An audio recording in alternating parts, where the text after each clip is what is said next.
Halo teman-teman, hari ini tiba lagi kita podcast bersama teman-teman saya Sidik dan Opan. Dan kita hari ini kedatangan bintang tamu yang sangat luar biasa.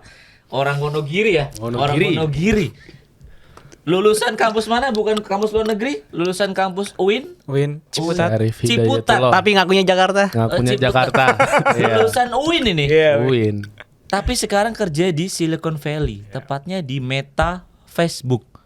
Pertanyaan saya, kok bisa? Ini kalau dikonekin bro, secara logika ini gue nggak masuk nih. Iya. Nah, kita sambut aja langsung Mas Aziz. Wes. Kuliahnya jurusan apa dulu? Perbandingan agama ya? Bukan coy. Salah. Kita tuh selalu ditanya sama orang-orang tuh emang ada jurusan teknologi informasi di. Oh iya, bener. Kita selalu bilang ada teknik hadis. Tafsir science. Oke, Mas Aziz, coba ceritakan dulu kuliahnya tuh gimana di UIN. Bagus banget sih kuliahnya dulu. Jadi dulu Jangan sugar coating dong. Jujur deh. Ya dulu kan kuliah di UIN lah ya. 2010 masuk, terus di situ tuh memang mau masuk UIN tuh sebenarnya ceritanya karena dulu waktu SMA main Dota terus. Terus ya udah biar bisa main Dota terus inilah jurusan yang ada komputernya biar ada alasan minta beliin komputer gitu kan. Ya udah akhirnya daftar banyak kampus lah yang ada ini. Cuman karena dananya terbatas jadi harus ke negeri lah. Milihnya yang negeri-negeri. Terus dulu juga bukan SMA yang bagus-bagus gimana gitu. Jadi nggak terlalu environment pendidikannya kan kurang ya kalau SMA yang gitu. Jadi ya udah nggak bisa diterima di tempat-tempat bagus gitu sebenarnya. Karena dari awal juga nggak tahu nih harus belajar apa gitu. SMA-nya di mana? 106 Jakarta. Oh, Jakarta. Jadi maksudnya walaupun Bapak Ibu orang Wonogiri tinggal di Jakarta. Tinggal di Jakarta memang. Di Depok lah bukan Jakarta. Katanya kalian ada kisah dengan Mas Aziz ini ketika kuliah. Kan kalian UIN juga. Iya. Itu sama kayak kita. Kita kesasar ke UIN. Iya, kepleset sebenarnya. Sama kurang lebih ceritanya sama karena kepentok kondisi akhirnya milih UIN kan. Iya. Enggak, kalian pernah satu kerjaan kan? Ya? Pernah. Satu startup lah. Jadi Bukan startup itu. apa ya? Itu adalah perkumpulan mahasiswa independen sebenarnya. Mahasiswa tanpa arah sebenarnya. Jadi mereka ini start dari satu grup nih teman-teman, bisa menghasilkan orang-orang sukses. Coba. jadi gini. nih ceritanya gini. Kan dulu itu di kampus itu kayak kok semester 1 nggak ada ngodingnya nih, nggak ada yang pakai komputer. benar. Percuma dong, nggak bisa minta beli komputer gitu kan.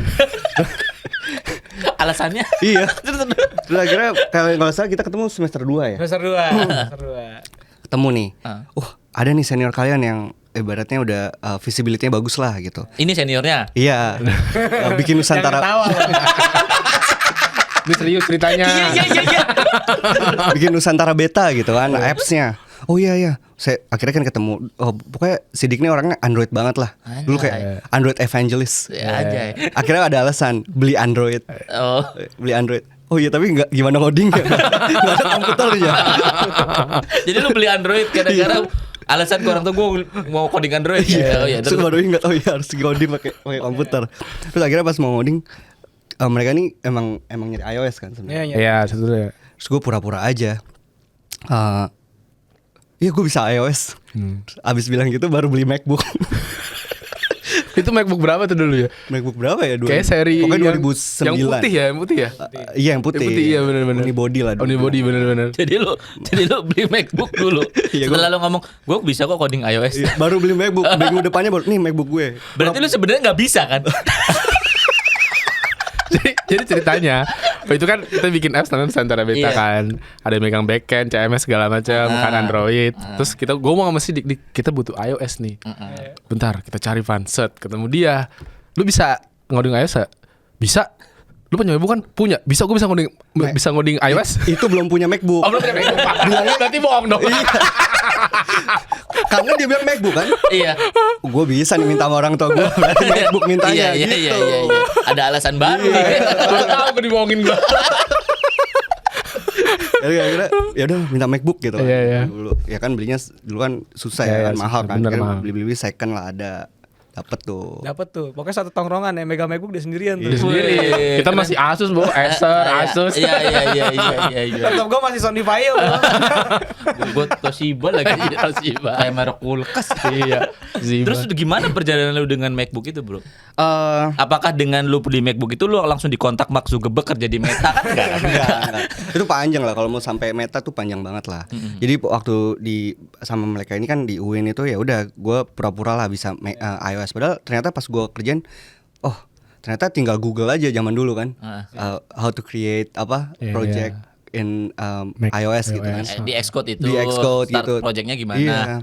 Ya udah gue beli buku lah, ngeprint buku lah zaman dulu, download PDF-nya, bajakan terus di print sendiri. Kan lagi. Lu juga gitu, Bro. Iya, enggak makan dari duit terus. Nggak ada duit. 2010. Iya. Masih aman. Oke.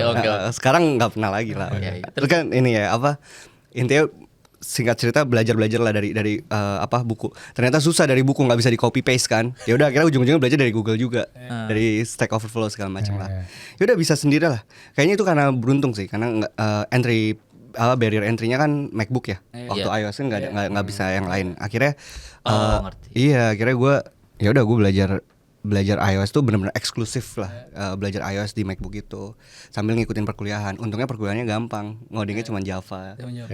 Terus production C Sharp, easy banget lah.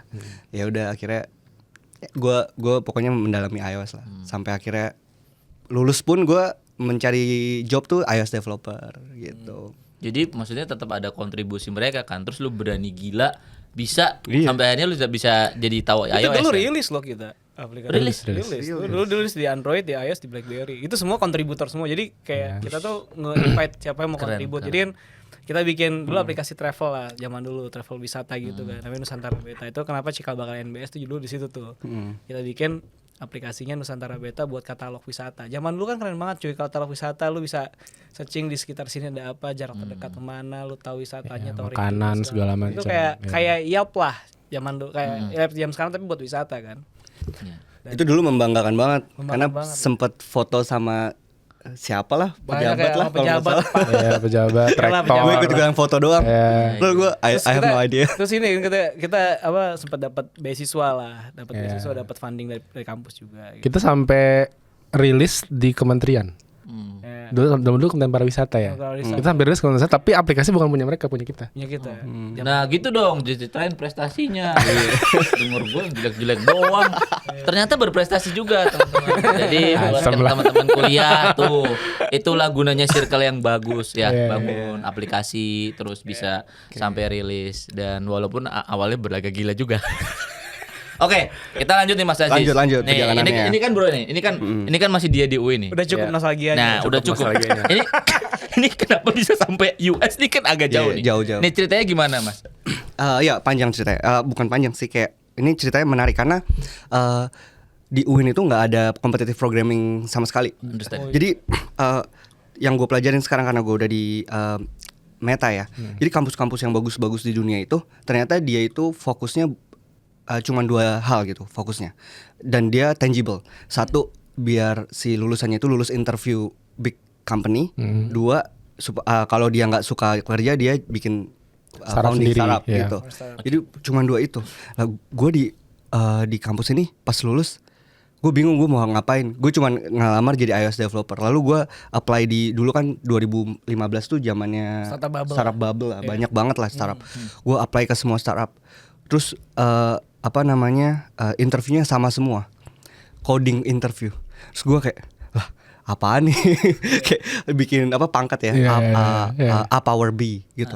Apaan ya A pangkat B, gimana caranya? Gue nggak tahu tuh. Akhirnya gue nggak masuk.Gue nggak bisa masuk lah. Gue gagal interview Tokopedia, Bukalapak, Traveloka, semua gagal. Akhirnya gue masuk ke startup. Tapi karena gue bargain power gue itu adalah iOS developer, gue bisa nego-nego gaji lah gitu. Karena jarang. Iya. Mahal investnya Pak. Ya kan di seluruh anak UIN cuma dia doang punya MacBook. Anomali ya. Cuman memang waktu kerja pun kan kita dikasih MacBook dari kantor anyway kan. Sebenarnya pura-pura bilang bisa iOS pun nggak ada yang tahu gitu. Nanti pas sudah kerja juga kan dia juga paling bikin app from scratch gitu. Iya. Pas gua kerjain juga ternyata bekerja itu cuman pokoknya ya cuman bikin aplikasi CRUD lah. CRUD aja gitu sebenarnya. Pertama kali kerja itu di startup sekarang udah bubar lah startupnya. Lalu abis startup lompat-lompat lah.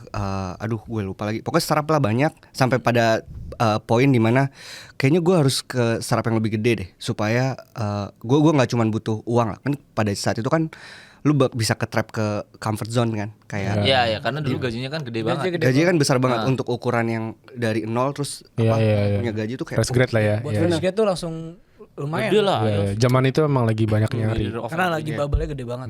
Gede banget. Cuman gue kayak ini mah gue kalau cuman sampai sini nggak ada yang ini nih, udah mentok gitu. Gue cuma bisa loncat-loncat di startup di bawah gitu, bukan yang di atas. Gue nggak bisa bermain. Yaudah akhirnya gue coba googling gimana sih cara lolos interview di perusahaan-perusahaan besar gitu. Yaudah gue coba belajar sendiri tentang yang lead code itu. Gue tahu lah sebelumnya. Gue belajar, gue latihan HackerRank. Akhirnya coba ngelamar pekerjaan di startup Indo, dapet di Bukalapak. Gue udah masuk Bukalapak aja di tahun 2017 kalau nggak salah. Itu salah satu yang ini nih engineer yang awal-awal tuh yang baru 80-an 70-an orang. Terus itu di sana banyak belajar. Belajarnya tuh sebenarnya dari teman-temannya tuh walaupun udah kerja di Bukalapak, tapi di surrounding gue itu kayak abis dari Bukalapak kemana lagi nih gitu orang-orangnya. Terus ayo latihan interview. Akhirnya gue menemukan circle yang kita tuh bareng-bareng latihan buat interview next shape-nya gitu loh. Terus akhirnya gue belajar tuh, dan itu semua ternyata kampusnya nggak ada yang dari UIN. dan gue coba untuk mereferalkan teman-teman dari UIN, nggak ada yang dapet. Sedih banget gue tuh. Padahal gue udah mencoba kayak membukakan pintu lah, tapi mereka mungkin memang nggak ada basic knowledge-nya untuk gimana sih cara lolos interview gitu. Nggak ada base-nya. Nah, teman-teman gue itu kebanyakan tuh dari anak-anak kayak ITS, ITB, UI itu benar-benar environment-nya bagus banget dari, dan mereka juga rata-rata fresh grade kok. Mindset sih Pak. Mindset yang dibentuk dari mereka punya lingkungan, punya environment. Iya. Yang gue tangkap sih Mas, sorry aku potong ya. Yang pertama tuh poin lu bener banget sih. Kalau kita lulus, gimana cara kita keterima di big company, which is kita harus understand competitive programming. Yang kedua, kita harus understand bisnis juga, gimana pitch kalau kita nggak mau kerja, ya kita bangun kerjaan. Dan menurut gue yang reflect itu sekarang baru ITB mungkin. Dari gue ya, ini personal bias ya. Big kampus di, kalau menurut gue bagi yang di first year kampus di Indonesia rata-rata mindsetnya emang udah kebentuk sana Pak. Jadi bukan lagi yang mindsetnya lu selesai langsung cari kerja dan lu kayak nggak punya arah gitu kan. Jadi mereka udah ngebentuk dari itu. Kayak gue emang bener kata Aziz kan. Jadi di UIN itu kita nggak ada pernah belajar kompetitif programming gitu. Adalah mungkin kayak kompleksitas algoritma kita belajar, tapi itu jurusan TI kan. Which is Aziz, gua Tovan kan jurusannya SI kan. SI ya. Just kita nggak bermain di sana. Cuman gue pernah kecemplung di dulu gue pernah ikutan ACMICPC dan kita belajar otodidak bener Jis. Itu penting banget kompetitif programming itu penting banget ternyata. Bukan untuk bagaimana lo menyelesaikan dengan kode, tapi lu bagaimana berpikir lebih dalam dan problem solving lu teruji di sana. Dan sayangnya memang itu kita kayaknya emang nggak ada di situ. Sama sih Mas Aziz, pas gua lulus dari UNS kan gue jadi guru SMK, gue juga daftar kayak lu di Bukalapak, Tokopedia nggak ada yang keterima karena gue mentok di kompetitif programmingnya. Nah, gue mau garis bawahi ya, mungkin di sini kita tuh nggak menghina kampus ya, atau gue dari UNS, ada dari UIN atau apa. Kita tuh mau mungkin kalau yang dengar ada dekan di sini atau apa, mungkin di jurusan IT itu harus lebih ada kompetitif programming gitu dan pitch day gitu ya. Jadi biar kalau lulus itu lebih punya daya tawar yang gede. Satu daya tawar, yang kedua purpose. Gimana Mas Aziz? Lanjut. Gini. Jadi kan itu ada dua ya gue bilang, ada founder sama yang untuk lolos interview. Lolos interview itu nggak hanya kompetitif programming. Kayak contohnya IIT deh. Ini yang contoh real lah. IIT itu kampus di India yang lulusannya tuh banyak masuk FANG. Nah, dan itu nggak hanya FANG tapi banyak pokoknya dia producer orang dari India buat ke company di US, nggak cuma di FANG. Mereka itu nggak cuma dari competitive programming, tapi kampusnya itu benar-benar yang dia tuh fokus kayak oke, lu kalau mau kerja di tempat orang atau mau kerja sama orang dan dia adalah company besar, lu harus kayak ikut hackathon, lu harus ikut kayak lomba-lomba. Pokoknya di encourage supaya lu punya visibility, punya branding yang bagus ya. Benar-benar. Jadi bagusnya tuh kayak gitu. Pokoknya 2 jalur itu ya nggak hanya competitive program kan, nggak hanya science kan. Bisa jadi mau jadi PM, product manager. Gimana supaya jadi product manager? Jadi harus ikut-ikut hackathon, pitching. Terus dia harus punya portfolio yang bagus. Gitu. Dia benar-benar diarahkan untuk kayak pokoknya targetnya lolos interview. Apapun bentuknya gitu. Jadi interviewer ngelihat lu, oh dia udah ada track record Udah yang siap, baik. Dan betul. Itu kalau dari zaman gua kuliah, gua sama Tovan pernah mengglorifikasi namanya experience fresh graduate. Itu yang akan ngedifferentiate antara fresh graduate yang umum, lu lulus, sama experience fresh graduate. Nah, experience fresh graduate sebetulnya adalah membuat diri lu sebagai outlier sebetulnya. Iya. Jadi nggak dalam mainstream yang sama gitu. Mungkin kayak dia kan, sorry ya sebelumnya ke Bukalapak ya, dia kan udah belajar kan dari zaman kuliah kan, lo start beyond dari teman-temannya. Sama seperti gua, kalau gua sama Sidik tuh kalau boleh cerita, gua tuh bisa ngoding pertama kali gara-gara asli cuy. Bayangin gua bikin untuk orang yang di atas gua tingkatnya. Iya. Ketika ditanya, lu bisa bikin ginian? Gak bisa Pan, ayo kita belajar bareng. Udah. Kalau dipikir-pikir kan kayak orang stres ya. Lu belajar sesuatu yang belum pernah lu pelajarin, tapi itu pressure itu privilege. Sama seperti dia kan. Betul. Lu pas ditanya, lu gimana bisa coding OS? Bisa Bang. Udah bisa bikin apa aja? Bisa gue bikin gini-gini. Padahal dia belum pernah ngoding kan? Belum pernah ngoding. Bahkan gak punya laptop yang buat sekarang gue asem. Tapi itu bener kan? Privilege. Nah mungkin di kampus lain pressure itu jadi common. Udah biasa. Pressure competition tuh common kan. Di kita pressure malah Rare. gear, malah rare, malah fair gitu kan. Kalau di sana tuh ya pressure tadi kan akhirnya lu bisa get the competition, into the jam competition gitu kan. Buat ya branding segala macem. Makanya magang itu menurut gua hal yang penting sih. Iya sih. Oke, balik ke Bukalapak nih. Kenapa Bukalapak banget hidup lu atau ngerubah banget nih? Iya ya, karena tadi ya punya. Oke, balik ke Bukalapak. Karena gue punya circle baru lah yang kayak emang kompetitif program banget. Akhirnya gue belajar bareng tuh, gue kayak bikin grup belajar gitu di kantor. Terus abis itu datang lah tuh kayak hype tuh video-video yang orang di Silicon Valley yang kayak Day of Life of Silicon Valley. Anjay. Iya kan? Terus Iya kan? Terus ada Joma dulu orangnya Facebook kan. Iya. Terus dia akhirnya gue jadi terbuka gitu. Oh, ternyata ada website namanya levels.fyi. Yang buat ngelis gaji-gaji orang dan ternyata di US gaji itu transparan ya. Terus gue lihat buset. Gajinya guys gitu. Ya udah akhirnya terinspirasi lah gue. berapa Mas gajinya? Yang gue lihat sih ya, waktu dulu tuh senior itu kayak 250.000 Yearly. yearly, 250.000 yearly. Sekitar agak banyak ya. Zaman dulu tuh kayak 3-4 M lah. Iya. Gitu. Duit masih murah saat itu. Saat itu. Ya ternyata pas masuk lebih lah intinya. Terus terus inilah apa intinya kayak gue trigger banget. Terus habis itu kan banyak orang flexing duluan. Jadi dulu tuh yang normis kayak kita gini kayak ngelihat orang feng. Normis aja. Dulu kan gue normis, bukan feng employee kan. Terus pas ngeliat orang feng tuh kayak wah gila nih orang-orang nih privilege banget punya akhirnya kita termotivasi tuh buat masuk ke sana. Nah gimana caranya? Akhirnya yaudah latihan competitive for gaming, terus gue mencoba untuk kayak ikut Apple WWDC, terus gue akhirnya dapet tuh undangan dari Apple, tapi belum kerja di sana. Gue menang dulu WWDC lah, scholarship. Gue bikin aplikasi terus dinilai sama orang Apple, terus gue terbang. Gue pertama kalinya ke Amerika tuh 2017 gitu. Wah gila. Ternyata tidak dingin ya. Tapi kan waktu itu summer kan, tidak dingin tapi kayak panas tapi nggak panas gitu. Kering gitu. 26, 25. Indah lah pokoknya perfect weather lah. Perfect weather. Terus gue kesana kayak indah banget. Terus jarak dari gedung ke gedung tuh jauh. Tuh pokoknya bagi gue tuh itu dream banget lah. Dream come true. Palo Alto, right? Ya? Palo Alto itu. Palo Alto bukan, ke San Jose. Kantornya Apple. Wah, lovely tuh. Jadi lu udah punya prestasi diundang Apple ke US. Iya, gue bikin aplikasi. Nah itu tanpa competitive programming, jadi cuman kayak creativity lo aja. Terus akhirnya kenal banyak orang, ada yang kerja di mana, ada yang special guest orang kerja di Facebook pada saat itu. Terus kayak batch-nya beda nih, kenalan dong gitu. Gue kerja di Facebook, gue nggak menang WWDC, gue cuman tamu doang di sini. Gitu. Ternyata kalau sama-sama Feng undang-undang aja ya, nggak usah ada kompetisinya gitu. Berarti kita masih normis. Kira banyak lah kenal orang. Orang kerja di Bukalapak aja ngomong dia normis ya. Dulu gua kapan gua kerja di situ ya gitu. Terus Ente nomaden. iya. Gua gak keterima dulu di Bukalapak, udah interview di gedungnya. Maaf ya Bukalapak ya. Terus Ya pokoknya singkat cerita balik ke Indonesia, terus akhirnya makin ke encourage belajar lagi dulu dalam waktu 1 tahun. Tapi gue belum pede untuk apply FANG. Baru apply yang kayak Yelp, Tier 2 lah, Tier 2. Pinterest gitu. Iya, Pinterest. Gagal.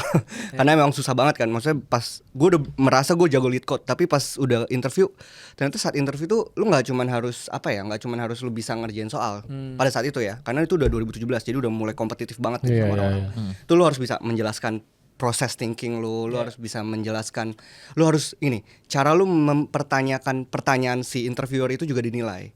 oh, gitu. Iya, jadi kayak misalnya interview bilang A pangkat B gimana caranya gitu. Terus nanti lu nggak di-expect untuk kayak selesai, tapi lu ditanya, oh A pangkat B, kira-kira apa ya? Scope-nya sampai di mana? Bisa nggak B-nya negatif? Karena kan beda tuh. Itu kan kompleksitinya jauh banget. The scope. Iya, jadi gue harus defining the scope-nya itu benar-benar dinilai. Akhirnya gagal di Tier 2, ya udah belajar lagi tuh tahun berikutnya. Akhirnya sekarang fokusnya karena udah bisa competitive programming 1 tahun pertama, fokusnya lebih ke gimana beating the interview. Terus tahun 2018 gue menang lagi lah WWDC, terus gue diundang lagi. Tapi emang lu jago sih kayaknya bro ya. Bener beda, emang dia anomali juga bro. Menang lagi. Outlier. Iya, walaupun ibunya dulu belinya setelah ngomong, emang jago. Ya terus. Pressure lah, jago karena Pressure, Iya. betul. Sudah WWDC berangkat lagi, terus 2019 juga WWDC lagi. Jadi cuma Benar, 3 tahun lu WDC. Iya, three in a row. Tapi 2019 gue udah orang dalam. Gue ngehubungin Apple ngerti. Relation kayak Gue mau ikut lagi lah. Gue mau ikut lagi, boleh Iya. nggak? Oh yaudah nih, silakan. Oh Iya. yaudah, oke. Gitu.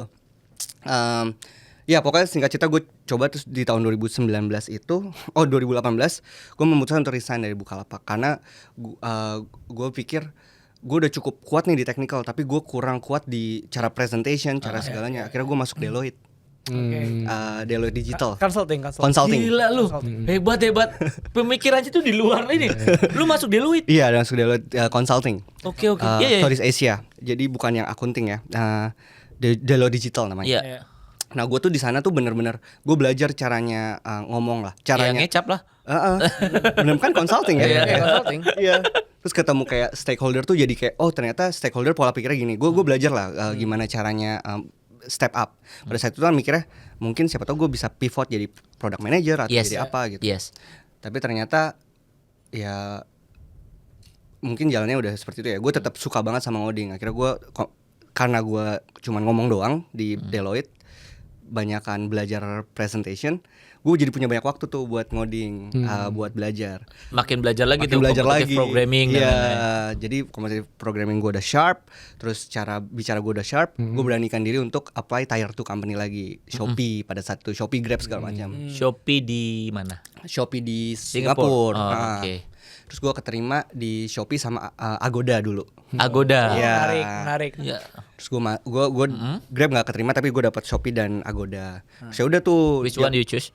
Yang paling gede lah Shopee akhirnya. Okay. Shopee gue masuk, terus Covid kan, gue di Indonesia dulu sebentar, kayaknya cuma 6-7 bulan. Terus gue akhirnya masuk ke Singapura tahun 2021. Pindah ke sana. Pindah Singapura. Di Singapura gue kerja tuh di Shopee. Cuma memang visibilitasnya susah ya, karena kan dia Asian company tuh agak beda lah. Lu mau stand out kayak apapun, mau mencoba ngomong ke atas pun kehalang nih sama manajernya atau pokoknya kehalang layer 1 lah. Iya. Susah. Ya udah gue akhirnya coba lagi tuh. Itu kan lagi hits banget tuh, hiring free kalau nggak salah. Iya. Hiring free buat si tech company gitu. Iya. Terus di situ ada teman gue jebolan Bukalapak juga, dia masuk Facebook duluan. Terus sama ini Mas Ibam juga terima di Facebook. Terus gue cerita-cerita lah sama Mas Ibam kayak kok nggak intinya dia nggak ambil karena dia lebih memilih untuk membangun Indonesia lah. Iya. Tapi dia nggak encourage gue, udah interview aja gitu kan. Oh ya udah gue jalan deh interview, gas gitu kan. Terus gue konsul dulu tuh sebelum interview apa aja sih yang harus dilakuin sama teman-teman gue ini yang pada udah keterima offer di Facebook. Terus gue per interview juga, per programming apa per Iya, interview? Mock interview, lebih ke mock interview sih Mock interview. sama teman gue yang udah keterima. Iya. Oh. Latihan lah. Iya, latihan. Gimana sih caranya? Teman gue baik banget tuh udah keterima duluan padahal. Akhirnya gue apply ke semua FANG. Facebook, Apple, Netflix, Google, Amazon. Semuanya karena mungkin udah di Shopee ya. Semuanya dapet ininya interviewnya. Interviewnya dapat. Iya, dulu tuh nggak bisa banget tuh, susah, nggak dilihat lah. Terus akhirnya gue dapat offer dari Google sama Meta, Facebook dulu. Jadi keterima offernya 2 nih malah, bahkan Facebook sama Google. Iya, dapat offer dari 2. Terus tuh seru tuh counter offernya. Gue pakai pakai jasa yang buat gimana sih caranya buat Counter offer ya. biar dapat gajinya yang lebih besar gitu.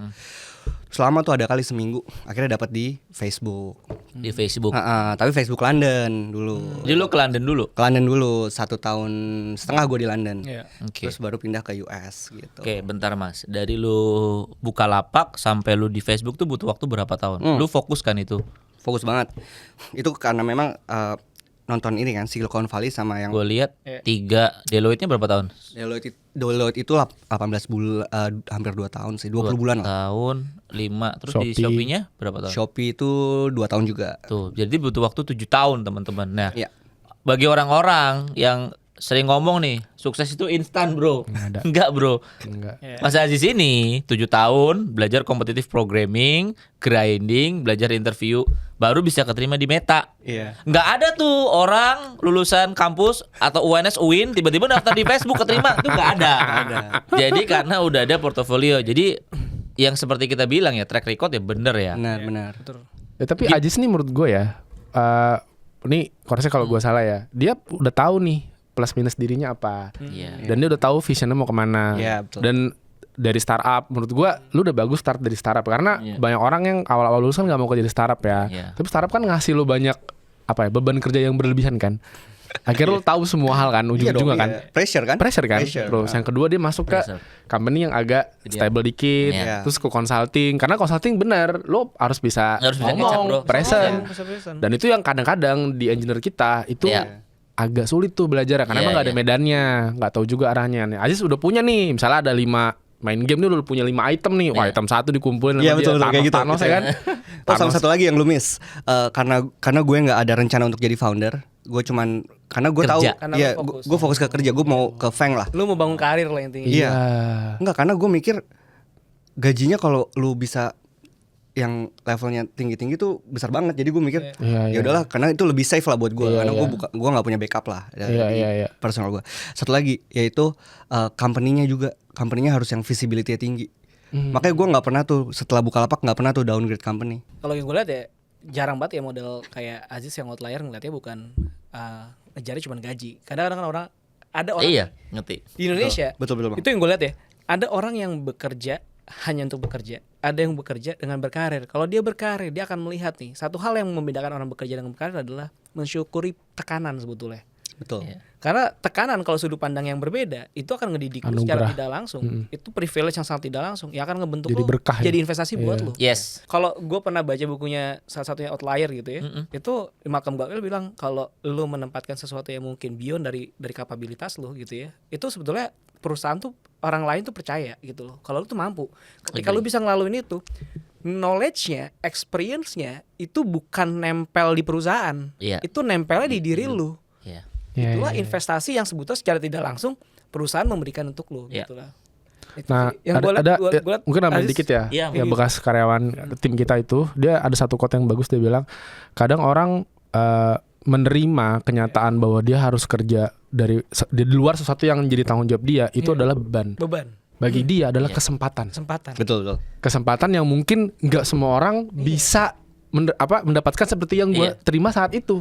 Iya. Cara Jadi saya pandang. sangat bersyukur ketika tiba-tiba Mas Tovan, Mas Sidik nyuruh saya present dan untuk sesuatu yang nggak pernah saya pelajarin. Betul. Itu sama tuh. Itu Iya kan? ada cerita juga di Meta gue. Iya. Apa yang Beda membuat- lagi tapi kalau Gen Alpha sama Gen Z nih. Iya. Mintanya naik gaji nanti tuh. Tapi itu relate kan Jis ya? Iya, Relate kan? iya, Itu iya. yang maksudnya sorry, ini buat gambaran teman-teman juga itu yang bikin salah satu apa? Impact yang bikin lu bisa sampai hari ini kan? Iya, betul. Iya, iya. Ini kan udah makin kelihatan nih dari UIN ke Iya. Facebooknya nih udah makin ada di jembatannya nih. Yang sebelumnya orang nggak kebayang kan. Perjalanannya Nah, ada ya. ketika lu keterima di Facebook dan lu terbang ke Amerika. London dulu, London. Ke London. Nah. Iya. Lu ngapain? Kayak tiba-tiba orang Wonogiri ke London. Iya. Anjing London kan. Keren juga ya. Iya. Terus kayak gue ngeliat tuh kayak, wah semua orang ngomong bahasa Inggris guys. Ya iyalah. Iya. Dia biasanya gue di Singapura. Homeless pun ngomong bahasa Inggris di Iya, London. homeless saya ngomong bahasa Inggris. Dia beneran Inggris bukan Singlish ya, bukan Singlish. British gitu kan. Terus. Iya gue di London tuh imposter syndrome banget, man. Iya. Karena gue belajar pada saat itu 7 tahun tuh gue proses semua tuh untuk beating the interview, bukan surviving di metanya. Kan gue nggak tahu di meta gimana. Gue nggak punya teman di meta. Iya nggak sih? Iya. Gue cuma lu nggak pernah belajar gimana cara survive gue ya. Iya.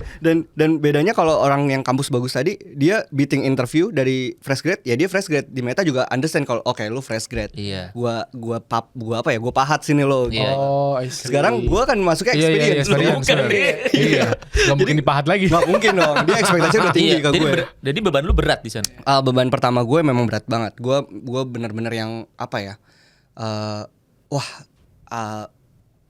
Semua orang pintar, semua orang lulusan yang Top gitu lah. Iya. Ada nama Win tuh langsung nyempil. Set. Untungnya di sana nggak peduli tuh kampus semua tuh. Iya. Kalau nggak lu tanya nggak tahu lah. Bro, lu harusnya alumni berprestasi UIN sih. Bro. Asli lu harusnya disemat medal, bro. Gokil. Terus. Iya.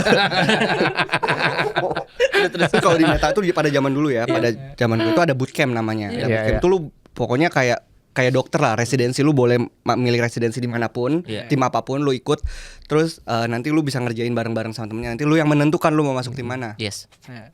Karena gue suka challenge yang kayak tadi, bisa nggak lu? Bisa gitu.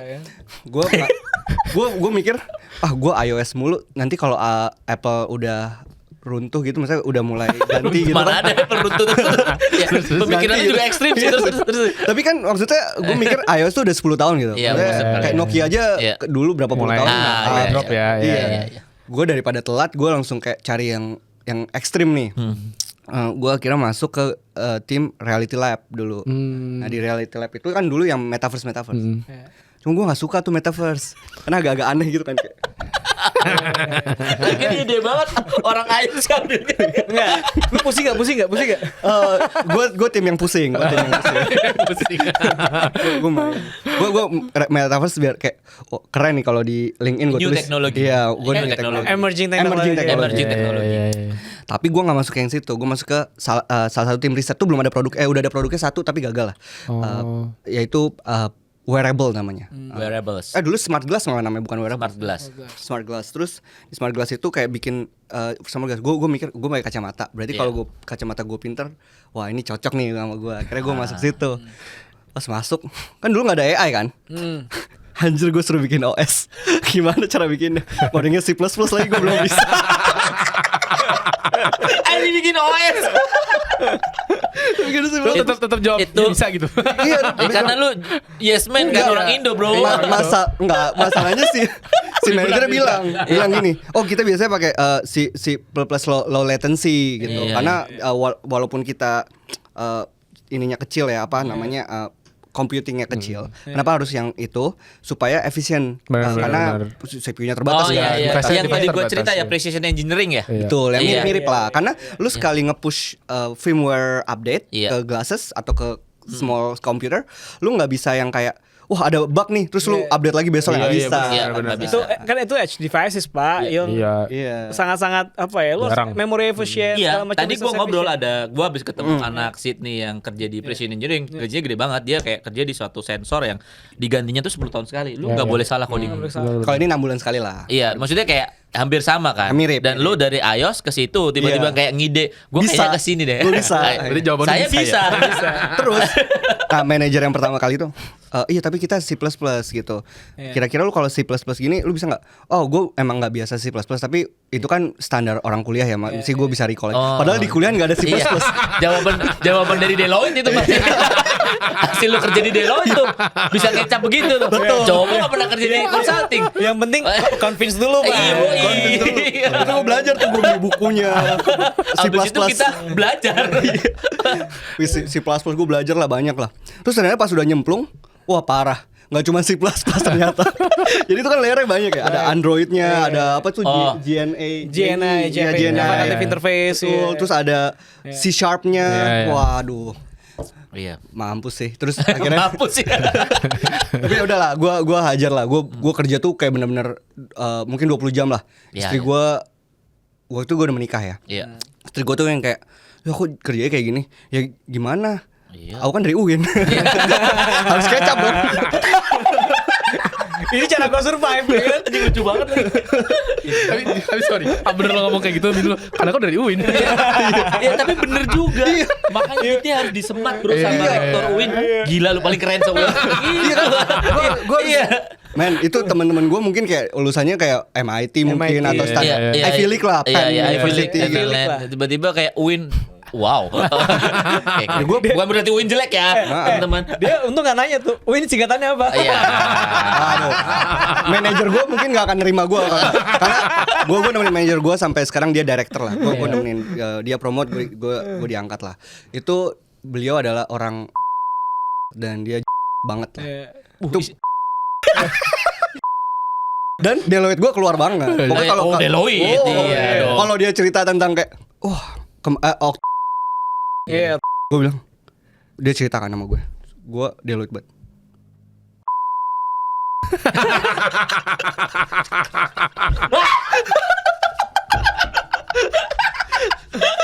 Emang dia gokil. Itu skill loh. Adaptasi ya di luar negeri. Boleh. Iya. Consulting bro. Itu yang Deloitte gue tuh kepake banget buat promote lah. Bro lu keren banget ya, the best ya Aziz the best. kan Sharp gak harus technical, cuma harus technical. Ternyata gue melihat tuh walaupun technical Sharp, even gue sekarang bahkan masih IC ya. Gue udah pilihan untuk jadi manajer, tapi gue memilih untuk IC. Oh lu tetap milih IC? Iya, naiknya di IC. Karena apa? Karena gue mikir IC itu lebih lebih tidak replaceable lah. Kalau manajer kan ketika ada AI, I know. siapa yang butuh manajer lagi? Takutnya gitu doang.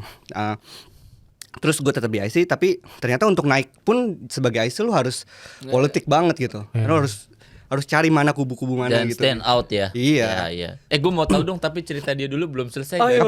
Dari lu coding ini kan OS sampai lu dipindah ke US dan sukses tuh gimana? Iya. Lu bisa lo. Jadi kita mulai setelah lu ngomong sama istri lo, saya dari UIN gitu. Kan kita dari UIN. Dari UIN harus belajar. Akhirnya singkat cerita gue bisa lah mengikuti gitu. Tapi ya hanya jadi maksudnya software engineer yang mediocre lah. Iya. Oh mediocre bahkan. Mediocre gue masih. Gila. Pada saat itu belum nggak terlalu stand out lah. Terus akhirnya di organization gue Wearable, jadi organization itu dipimpin VP lah. Jadi VP itu ada yang bilang gini, kita ada problem di satu area. Problemnya itu adalah intinya kan Facebook itu kan punya app banyak, WhatsApp, Instagram, Yes. Terus gimana caranya dari smart glasses bisa communicate sama mereka semua, tapi latensinya kecil karena kalau dari Bluetooth latensinya tinggi gitu. Terus untuk establish Bluetooth ke WhatsApp semuanya itu intinya app size itu harus tinggi gitu loh. Dan itu iOS. Gua kan ngodingnya udah C++ udah pintar lah. Terus pas lagi dia bilang kayak gitu, iOS nih. Terus ternyata di org itu yang punya expert iOS dikit. Enggak cuma gue lah, tapi dikit lah. Terus kehabisan iOS resources. Jadi dia nanya dulu ke orgnya, kalau nggak ada dia bakal minjem di org lain lah. Gue langsung tuh cepet banget, gue ngacung lah langsung. Gue bantuin gitu kan iOS. Kenapa lu bisa iOS? Iya gue interviewnya Swift gitu, bahasa programnya iOS. Oh iya kebukti lah, udah ada. Ya udah. Gue masuk, gue bantuin bikin. Akhirnya gue bikin iOS tuh kayak pokoknya karena itu expertise gue jadilah itu jadi itu adalah priority gue di Meta lah. Jadi itu sebuah infrastructure yang gue bangun, kombinasi antara ada Bluetooth, stack semuanya dengan iOS teknologi supaya dari intercommunication antar app lah, antar application. Lu bangun intercommunication. Iya, tapi di Meta. Di Meta. Akhirnya dipakai ke semua org, nggak cuman di Wearable. Itulah gunanya orang. Deloitte lu keluar langsung, gue bisa bro gitu. Pertanyaannya abis itu masih mediocre kan? Abis itu harusnya sih biasa ya. Cuman karena waktu itu kayak gue mikirnya, wah ini gampang banget nih bikinnya. Pokoknya teknikal gampang lah. Tapi gue kemas supaya itu tuh kayak sulit banget gitu. Ini dia luit banget ya keluarin. Dia lihat lagi. Bro, ini tuh sebenarnya sulit banget sih. Gue kemas supaya sulit banget lah. Karena ada faktor Bluetooth stack lah. Jadi kelihatannya memang sulit gitu. Terus untuk mencapai sana, untuk biar apa ya? Jadi itu teknologi gue itu diadu tuh sama teknologi orang lain lah intinya. Di beauty contest. Gue sama manajer gue pitching sama lagi lah ya. Iya, gue tuh sama tadinya tuh gue nggak report ke manajer gue yang sekarang. Tapi yang ngedukung ide gue manajer yang itu. Gue deketin dia. Gue deketin, gue cerita-cerita gitu lah. Akhirnya hubungan kita harmonis lah. Terus akhirnya dia dukung banget tuh sama ide gue, karena ide gue intinya latensi rendah dan less politik lah, karena berdua doang. Akhirnya kita present lah ke atas, ke director, ke VP semuanya. Terus VP memutuskan untuk kayak oke, ide lo aja deh gitu. Terus gue kayak bangga banget. Anjay. Terus jadi lu udah jadi nggak jadi mediocre tuh habis itu. Iya, gue udah mulai kayak dikenal lah sama VP gitu. Jadi lu udah nggak nunduk lagi tuh kalau lewat tuh kayak enggak. Nunduk ya. Kalau ketemu banget. Dia kalau udah begini udah nggak kelihatan lagi win-nya. Iya, makanya gue lagi main sinetron aja. Iya, gue akhirnya di manajer gue bilang sama manajer yang ini yang baik ini, gue bilang gue mau lu pindah ke tim lu, karena dia manajernya di US gitu. Yaudah, lu pindah ke tim gue, tapi gue sementara nunggu US relocation lu di London dulu. Iyalah, it's okay. Akhirnya gue relocate lah ke US. Nah pas di US itu karir trajektorinya ternyata lebih Oke, karena kan time zone-nya udah sama, terus orang-orangnya collaboration-nya kan langsung in office gitu. Dan gue masih menemani my lovely manager itu sampai sekarang. Iya. Dia udah director, terus yang director gue yang gue dulu present juga udah jadi VP gitu. Karena itu benar-benar founding lah, benar-benar apa ya, kayak segitiga kebalik. Jadi kalau si teknologi gue itu hilang aja, semuanya udah ambruk gitu. Iya, karena berarti Facebook rely dari sesuatu yang lu buat nih. Iya. Oke. Yang buat anak Uin. Gila, men, ada teknologi dasar Facebook yang dibuat anak Uin, gue bangga banget anjir. Iya. Tapi kan sekarang kan itu di Ray-Ban itu kan. Iya. Di Ray-Ban itu ada. Jadi cuma ada 2 orang. Lu patenin nggak bro itu punya lu? Nggak boleh. Jadi semua yang ada di Meta itu proprietary Meta tidak boleh dipaten, karena nanti kan ke publish. Iya. Harusnya patennya Aziz Uin bro. Keren. I wish. Kenapa harus ada Aziz Uin? Jangan dong. Kemarin aja gue bilang dapat kayak dari apa sih Kak Uin lah, dari Uin gitu, pihak Uin bilang kan salah satu lulusan yang bisa bagus lah karirnya. Tereng lah terus. Dia tanya, boleh nggak nanya ke manajernya buat ngisi survei lulusan UIN. Terus gue kayak, ya ini manajer gue tahu dong gue. Lu ngomong udah Uin. Manajer saya orang. Enggak, pasti pakai Google Form. Iya. Bener. Google Form lagi. Jangan. Udah, lu sembunyiin aja bro. Jangan sampai. Akhirnya gue tolak lah. Iyalah. Tapi tolaknya tidak bilang karena manajer gue salah. Jangan cari masalah juga kan. Oke, sekarang gua mungkin gua rangkum ya biar sederhananya. Jadi nggak cuma butuh technical, tapi gua lihat dari Aziz ini kita butuh human relation. Maksudnya lu harus berelasi juga dengan human di situ gitu. Iya. Bener kan? Bener banget. Dan lu harus tahu, lu harus tahu human yang mana yang lu harus deketin. Iya. Karena ada juga gini. Jadi manajer gue ini kayak punya orang cuma 7 membernya, tapi dia bisa jadi director karena dia itu kayak yang apa ya, orang-orang di bawahnya dia itu expert banget lah. Kayak levelnya udah tinggi-tinggi semua. Jadi dia bisa berhasil bikin satu tim yang high paid tapi level setara dengan yang director yang kayak punya 100 orang. Gitu. High performance team lah. Iya, high performance team. Nah, terus tim kita itu dimintain bantuan untuk kayak ngebantu sister tim kita lah. Isi director itu. Ini baru tahun lalu nih. Ini gila nih. Jadi ngebantuin, terus kita bantuin tuh 2 orang lah dari tim kita yang SWAT tim. Bantuin. Wah, susah banget nih. Karena ternyata satu tim itu semua pola pikirnya tuh kayak apa ya kayak sulit lah. Jadi kayaknya Nggak emang mau grow organisasi ya. tersebut Iya, udah susah gitu untuk dibantunya. Terus akhirnya berapa lama kemudian itu semua manajernya, semua leadership dari tim itu dipecat semua habis. Sisa engineer doang.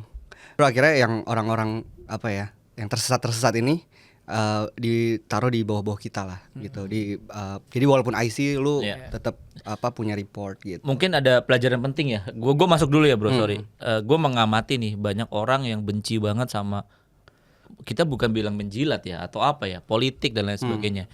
Gue juga pernah kerja di US dan emang politik itu penting menurut gue. Jadi gimana cara lu berteman dengan orang yang benar, gimana cara lu berbonding dengan mereka, nah teman-teman. Jadi itu tuh penting juga. Lu jago, tapi lu nggak bisa ngobrol mingle sama orang, ya lu dipecat juga di era AI ini. Gue nambahin Fit. Jadi mungkin ini salah satu benefitnya dia kerja di consulting ya. Kenapa di consulting? Consulting tuh kita nggak cuma harus bisa jago ngomong, tapi kita harus juga bisa jago baca keadaan sebetulnya. Baca landscape-nya ya. Iya, jadi apalagi kalau misalkan gue yakin lah customer Deloitte kan pasti besar-besar kan. Lu satu hal yang kita sama-sama amini adalah lu harus bisa baca peta situasi dalam tuh, situasi klien lu, perpolitikan dalam tuh seperti apa. Ini tuh di bawah siapa, ini gimana, siapa decision makernya, dan siapa yang harus lu serving sih sebetulnya. Tapi kalau konteksnya tadi yang gue lihat di Meta, ini satu hal yang harus dipelajarin bareng-bareng ya, bahwa kalau ada manajer yang bisa menciptakan timnya high performance, berarti apa? Manajer itu bisa nge-coaching timnya tuh udah luar biasa bagus. Dan one day dia bisa naik jadi Dan posisi one day tinggi dia kan. jadi itu. Karena apa? Yang diharapkan, balik lagi ya, yang diharapkan dalam seluruh peta korporasi dimanapun yang gua tahu adalah itu bukan lagi berbicara masalah meritokrasi. Meritokrasi is one thing. Karena meritokrasi ya lu tahu sendiri lah, itu kesesuaian dengan skill sama experience dan expertise lu. Dan di sana udah orang yang jago semua pasti. Dan jago semua. Yang dibutuhkan tuh apa? Trust. Iya, Trust yang dibawa. agree. Who knows, saat ini kita bilang bahwa Aziz jadi staff engineer di Facebook. Kalau nanti mungkin 2-3 tahun, amin ya Aziz ya. Ya, amin. Bisa jadi dia naik ke, kalau di IC mungkin kita bakal ngeliat principal engineer. Atau mungkin sampai level distinguished engineer. Kalau lewat juniornya udah begini. Misi Pak. Kalau ngomong mohon izin Pak. Jadi Ajis namanya sekarang bukan Ajis Uin tapi Ajis Wearable. Aziz Ray-Ban. Ya. Kalau ke toko, saya mau lihat Ray-Ban dong. Lu tau nggak itu yang buat gua? Aja. Gua nggak bisa tuh begitu. Gue bisa. Gue jadi customer service salah satu app gitu. Aplikasinya bermasalah Pak. Sini saya bantuin. Mungkin nambahin dikit ya. Apa yang dilakukan sama Ajis say yes dulu itu sama seperti kalau kita kerja sama orang India, bener nggak? Iya. India tuh bener-bener iya duluan. Iya duluan. Perkara dia bisa atau enggak asli belakangan coy. Belakangan Pak. Iya. Tapi gua nggak bisa ngomong tentang race lah, karena kalau di sana kan udah diverse banget. Iya. Jadi benar-benar kayak ada yang begitu, ada yang begini, ada yang stereotype, ada yang enggak. Dan yang gua temuin memang susah lah untuk gua menstereotypekan sesuatu, karena memang ada yang kayak Karena bagus semua. ya ada yang Ya beda-beda lah ya. Iya, beda-beda. Setiap race-nya tuh bahkan beda-beda. Iya betul. Iya, Tiap iya. race-nya tuh bisa beda-beda. Lu kayak misalkan di sana ada orang Australia terkenal apa, ternyata nggak gitu dia. lagi di sini. betul. Tapi in general kayak gitu. In general aja kan, Iya. orang Australia jam 5 balik, ternyata di Facebook orang Australia nggak jam 5 balik loh. Iya. 24 jam dia kerja gitu. Kalau kan. nggak dipecat. Kalau nggak dipecat. Oke. Mungkin ke pertanyaan yang penting ya, karena kita udah 40 menit something. Oke. Mas Aziz, in this era of AI, gimana tuh Facebook bertahan? Gue kalau pakai Meta AI, gue berantem soalnya sama dia. Kayak ini Meta AI gimana sih orang? Tapi sekarang katanya udah bagus tuh lewat apps yang baru. So how you defend the AI in your company? Gue gak bisa ngomong tentang yang Meta AI ya, karena itu beyond my inilah, Iya. pay grade lah, karena dia kan udah company level. Cuman memang kalau AI itu sekarang emang ini banget ya, eksponensial banget. Jadi gue yang dulunya berpikir bahwa tadi ya, ini kalau gue hilang juga orang gak ada yang tahu nih tentang apa yang gue buat. Nah sekarang hal itu tuh udah gak terlalu penting karena sekarang lu udah mengarah ke trust gitu, ownership lu. Jadi gue harus benar-benar gain ke like right shift-nya tuh harus lebih kuat gitu, yang arah ke trust-nya, harus ke arah politiknya tuh harus lebih kuat di sini. Karena semua konteks, semua knowledge itu udah AI semua. Dan lu seandainya gua keluar pun, gue sekarang nggak kerja ya. Tapi kalau ada apa-apa nih di tempat kantor gue atau di org gue dan dia tanya ke gue, itu AI gue akan jawabin mereka dengan konteks otak gue gitu. Di sana kayak gitu. Open cloud mirip-mirip lah. Oh dia udah ada sendiri yang kayak lu gitu? Iya, tapi gue bikin sendiri. Maksudnya Oke. gue buat sendiri agent itu, yaitu Iya. agent gue dengan brain gue. dengan konteks yang gue punya itu karena gini. Oke, ini balik ini kayak ngomongin tentang AI di Meta ya. Kalau AI di Big Tech di Fang ya, itu benar-benar lu tuh di-push untuk innovate gitu. Jadi lu semuanya free flow, lu punya akses ke semua LLM. Anthropic, GPT sama apa lagi? Gemini ya. Gemini. Lu punya semua free flow lah. US semua tapi ya USB semua ya. Yang China nggak ada ya? China gua nggak pernah pakai sih, tapi gua nggak tahu mungkin. Dan intinya semua yang ada di Meta, semua employee-nya ya, terutama software engineer itu benar-benar di-expect untuk kayak lu spending token sebanyak-banyaknya. Dan kalau misal lu cuman biasa-biasa aja spendingnya cuman buat ngoding, itu no matter how fast you code atau no matter how many code you write, itu kayak nggak mungkin lu spend banyak lah. Jadi lu harus innovate gitu. Kepaksa gue. Bentar, kita kasih konteks dulu buat pemirsa. Jadi kalau di Fang itu nggak bisa ya teman-teman langganan Gemini yang 300.000, tidak boleh. Oke ya, nggak boleh cloud yang 200. Iya, dia harus pakai API token. $20. Iya, nggak boleh $20. Makanya konteksnya dia harus spend token dan itu mahal. Oke, ceritain bro, berapa token secara harga terbanyak yang lu pernah pakai sehari? Sehari gue pernah habis $17.000. Itu waktu bikin sebuah agent Sehari 17.000 dan lu habisin. gue masuk leaderboard gitu di kantor. Ini ngabisin duit nih. Tapi malah mereka bangga ya. Oh bangga. Tinggi-tinggian. Ada yang sampai 200.000 gitu. Sehari? Seminggu. Beli hurakan itu bisa. Buset dah. Pantesan company kaya banget ya. Iya. Benar-benar gila emang. Kayak gue pernah masuk leaderboard ya itu sekali doang karena waktu itu bikin something lah. Dan memang di force untuk kayak gitu. That's crazy. Waktu AI itu kan kita mulai tahun lalu ya, bulan-bulan Juni, summer lah, 2025. Itu apa yang kita pelajarin? Itu kayaknya ahead of time. Karena gue sebelum di sini gue sempat kayak ke Grab, ke Tiket, terus ngobrol-ngobrol sama Sidik juga di NBS tentang AI. Itu kayak ahead of time banget kita di Big Tech itu. Shit man. Parah. Jadi apa yang gue pelajarin, bahkan apa yang gue pelajarin di Meta ya 6 bulan lalu, itu sekarang kayak udah ancient knowledge-nya. Nggak pernah gue pakai lagi mungkin. Udah ancient. Iya. Sorry, ancient-nya di sisinya mereka. Tapi Jadi kita masih Kita baru. belum, iya. Iya, dan di sisi company di Indonesia itu kayaknya baru mau ke arah sana. Iya, early. Gilanya tuh Belum diadopt bahkan ya. belum diadopt makanya. Bisa kasih contoh yang general nggak bro yang boleh di share? Mungkin vibe coding. Vibe coding, oke. Gue pas nanya di sini orang-orang vibe coding semuanya.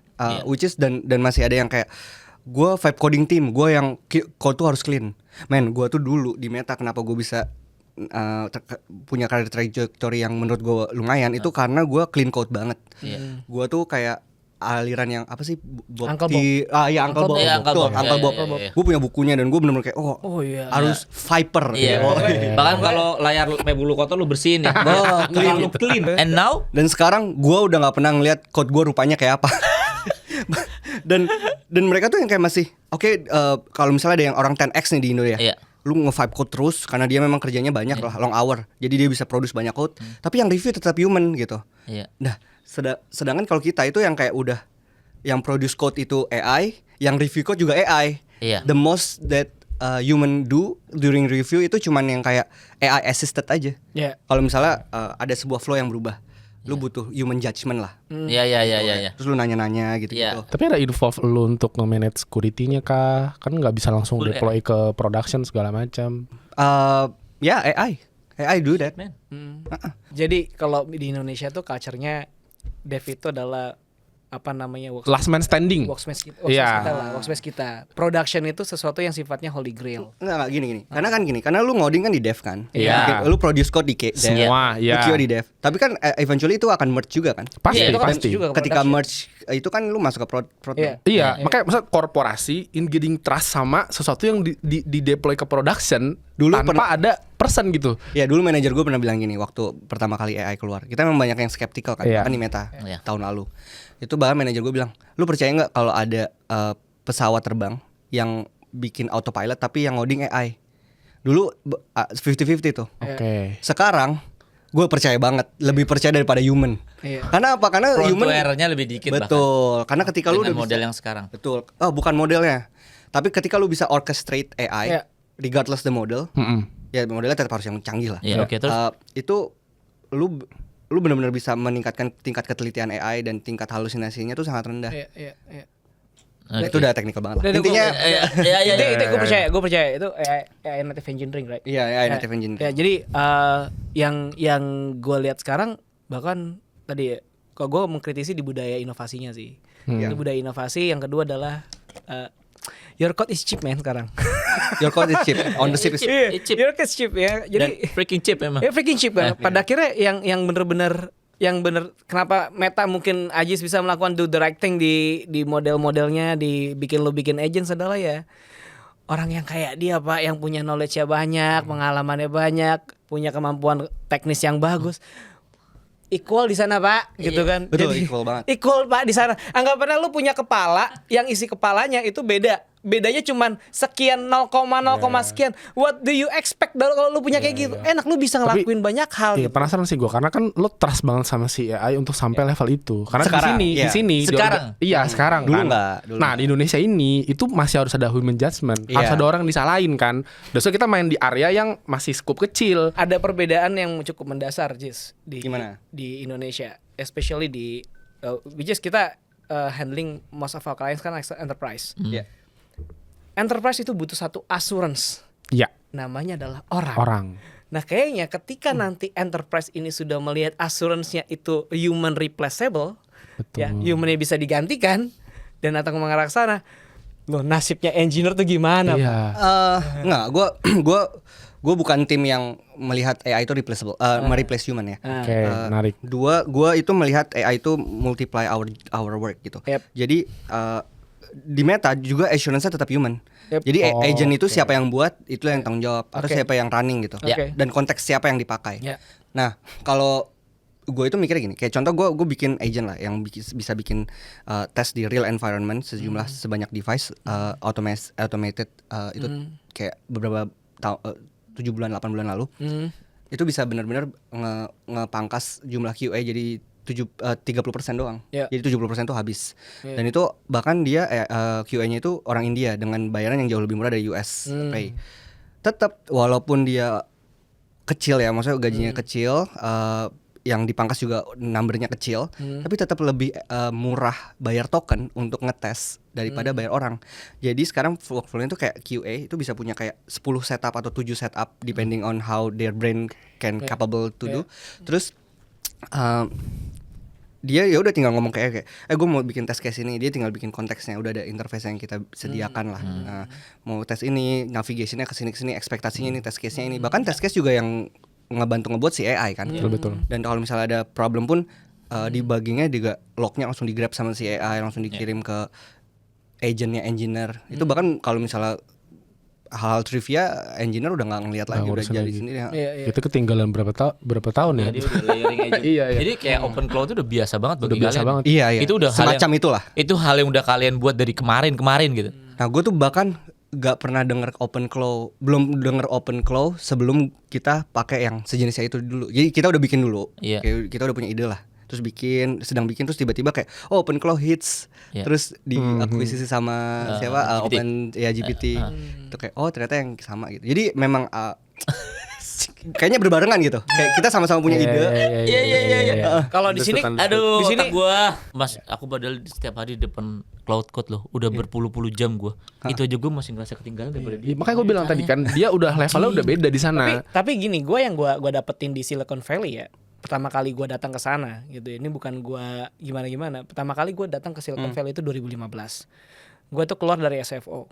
Habis dari imigrasi, tahu sendiri ya. Kalau imigrasi lo waktu itu ada di sebelah kanan sebelum pintu keluar itu ada tulisan adalah Welcome to the home of the world innovation.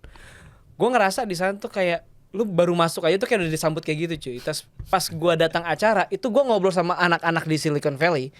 Itu tuh kayak no innovation you die. Jadi pas gue ngelihat budaya inovasinya yang tadi di dalam Facebook kayak gitu, gue nggak heran bahwa mereka tuh sangat-sangat kompetitif sekali. Dan kompetitifnya didukung dengan orang yang punya kemampuan yang hampir mirip-mirip Pak. Lu kayak anggapannya lu datang lu punya Real Madrid nih. Semuanya sama ya, Real tuh, Madrid itu bro. Isinya mega bintang semua gitu. Lu mau ngolahin juga enak, mau ngarahin ke sana enak gitu. Terus Iya, itu gue ngerasain banget karena AI ini kan baru gitu. Jadi gue ngerasa bareng-bareng belajarnya. Dan cepet kan sama orang pintar ketemu orang pintar. gue di-share sama Ajis kemarin masalah AI native engineering ya. ada yang dari yang paling atas tuh cultivator gitu ya. Menurut gue mereka udah sampai di level cultivator Pak sekarang Pak.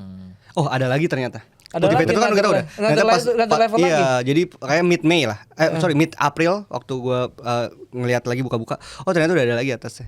Jadi ekosistem gitu governor. Jadi kan biasanya kan kita punya long live agent ya, jadi yang live terus. Nah dia tuh tidak bisa berkomunikasi satu sama lain dan tidak bisa bermusyawarah lah. Nah sekarang ada orang yang lagi develop governor, jadi nanti gue punya agent banyak. Nah agent gue itu bisa bermusyawarah. Ngobrolnya lu. Iya, untuk memberikan keputusan. Jadi ada PM misalnya, product manager atau bisnis gitu yang Ya expert.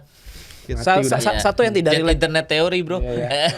Jadi semua jadi CEO di sana. Iya. Ini CEO beneran. satu yang tidak relate dengan Aziz adalah kita kebanyakan ide, kita kekurangan token. Beda Pak. Kalau dia nggak relate Pak, apa itu harga token ya kan? Iya iya. Gua langganan AI. limit ya. Nih, gua langganan AI gua aja nih. Cloud-nya $200. ChatGPT itu kayaknya udah 100. Gua hampir bayar almost kayak 5 juta sampai 10 juta. Iya. Itu aja masih belum menang sama dia pasti. Masih ada limitnya, bro. Kalau gua ngebuat cloud Karena- banyak banget. Anjir. Karena pressure yang dihadapi sama Aziz sama kita beda Pak. Iya. Environment juga beda. Oh pressure-nya parah. Pressure parah. Gue Coba ceritain. gimana, Jis? Jadi di Meta itu, lu setiap 6 bulan tuh ada performance rating, performance review lah. Jadi orang tuh di Meta semua, employee itu di stack ranking. 10% terbawah, bye, Bye. lay off. Hari itu juga hilang akses lah. Ya. Hari Setiap itu 6 juga. bulan. Iya, setiap pengumuman itulah gitu. Setiap 6 bulan. Jadi semakin ngeri, semakin ini. Semakin ngeri. Semakin lama semakin habis dong. Iya, tapi mungkin ada titik equilibrium di mana dia kayak oke, Udah cukup segini. Iya, exactly. Karena Mudah-mudahan gue setelah cukup tuh minimal ada lah. kalau di situ lah. Nah, kalau lu kan udah cukup lah tabungan-tabungan. Aman aja. Tapi balik lagi kan kayak ini sesuatu yang mungkin bisa dipertanyakan sama semua orang ya. Kayak misalkan ini pertanyaan bodoh gini. Kalau sampai semua orang yang tadi, oke kita selalu bilang bahwa AI akan mengamplifikasi pekerjaan kita jadi lebih Menggantikan, mudah gitu iya. kan. Nah, terus kalau misalkan sudah mudah semua segala sesuatunya, berarti kan barrier entry untuk masuk ke sebuah industri itu luar biasa sangat tinggi loh Pak. Betul. Itu yang gue percaya. Jadi walaupun sekarang kan itu kan S-curve aja. Jadi S-curve. sekarang lagi Gini. Tinggi. begini, Iya. lagi tinggi terus nanti kan pasti ada begininya. Pasti agak turun. Balik Nah, lagi setiap nanti. pas lagi tinggi itu kan biasanya ada stress point di mana kayak dulu lah zaman mobile masuk. Mobile, iya. Kan orang-orang yang HTML pasti di layoff lah. Iya. Ya kan? Sama sekarang juga orang-orang yang nggak mau adapt ke AI yang masih kayak clean code gitu. Ya itu pasti kan Iya. apa ya kamu Don't clean even code. see your code, man. Gue juga udah gak ngeliat code gue sekarang. Bahkan Mark Z pernah bilang gini. Men, kita harus cepat banget di AI. Kenapa harus innovate di AI? Karena lu bayangin nggak kalau ada orang yang expert banget di AI, itu paling dia cuma butuh 2 hari buat nge-rewrite Facebook dengan semuanya yang sama. Friendster aja balik kan? Iya. Ya, mungkin ya. Friendster Friendster balik, Friendster udah balik. Friendster udah balik. Mungkin dibikin juga pakai AI mungkin. Yes, I believe. Iya. Nanti gue tanya lah. Gila. Terus terakhir ya, ada nggak lu rencana kerja di company AI, kayak Anthropic atau apa gitu? Pengen sih ya. Tergantung. Kalau ada orang nanya lu, kamu bisa ngembangin model baru? Bisa gitu. Bisa. pengen. Ya makanya gue sekolah lagi nih, gue sekolah tentang AI. Jadi gue tahu gap gue di mana. Gue kan nggak, gue ngerti cara bikin agentic semuanya, tapi gue Core knowledge-nya. LLM-nya gue Core knowledge-nya, untuk ya. research-nya belum. Jadi gue sekolah Di mana sekolahnya? University Washington. Oh, berarti bukan Aziz UIN lagi, bro. Aziz University of Washington. Kenapa dibawa lagi? Gokil. Tapi yang gajinya paling tinggi sekarang yang kerja di AI ya? Ya karena dia kena ini apa stock appreciation-nya tinggi. Oh. Kayak contohnya Nvidia lah. Gue juga ada teman yang Nvidia, dia tuh dulu masuk IC4 lah. Iya. Dulu waktu belum naik tuh sahamnya masuk, dia karena belum IC, pokoknya masih IC bawah. Jadi stoknya itu paling cuman kayak setahun 100.000 lah. Nah itu nggak terlalu besar lah untuk orang engineer. Dan dia ya udah nggak usah gua apa-apain lah, dia juga masih muda belum nikah. Terus tiba-tiba naik. Sekarang dia kayak udah jutaan gitu. Dia udah bingung, gue mau beli rumah di mana ya? Gila ya. Economic scale-nya beda banget ya. Economic scale-nya beda. Walaupun sebetulnya teknologi yang sangat-sangat mahal saat ini. Oke, saatnya kita membumi lagi ke Indonesia, Mas Aziz. Ada pesan nggak buat teman-teman di luar sana yang mungkin lagi grinding, mungkin lagi bingung di era Fresh grad ini? juga, Fresh gitu ya. grad. Kan banyak kan yang ngelihat ini nanti. Iya. Mahasiswa UIN, UNS, dan sekolah-sekolah negeri lainnya. Banyak lah yang lihat. Banyak yang lihat. Eh, Lu makin dikenal nanti. Iya, harus dong. Iya, benar-benar. saran gue gini, kalau ada emerging technology dan emerging technology itu benar-benar sudah dikonfirmasi oleh banyak company ya, terutama big company, berarti arah dunia udah ke sana. Jadi stop debating tentang harus pakai AI atau tidak. Terus coba invest ke AI dari yang murah-murah dulu atau yang cari promote gitu. Terus belajar AI deh, dan nggak cuman vibe code ya. Terus cari pola pikir kayak gini. Kalau dulu gue pola pikirnya gini, gue vibe code, tapi gue ternyata masih harus nempel di komputer. Gue habis 10 jam cuma depan komputer doang. Terus lu mikir gimana supaya gue nggak nempel terus di komputer gitu. Terus nanti naik lagi, aduh gue punya banyak multitask, capek nih, otak gue kejang gitu. Terus lu mikir gimana mungkin task yang sedang dikerjakan oleh agent-agent gue ini bisa di-manage oleh agent lainnya gitu. Terus yaudah lu manage itu, lu multiply lagi. Terus nanti lu kalau udah punya beberapa hierarki agent, lu mikir lagi, mungkin hierarki agent ini bisa punya agent lagi untuk jadi kayak MLM tapi agent gitu. Nah, lu coba pikir kayak gitu deh. Jadi kayak setiap lu sudah menemukan comfort zone, lu cari apa yang bisa diimprove di situ. Dan sekarang arahnya ke AI karena udah dikonfirm sama semua big tech ya. Jadi ya AI lah, belajar AI lah. Udah nggak usah mikir-mikir clean code. Kalau ada orang bilang, oh refactor nih, suruh minggir ya kita. Code is cheap, Code is cheap. Oke, kita applause dulu buat Aziz, keren banget. Thank you so much. Thank you.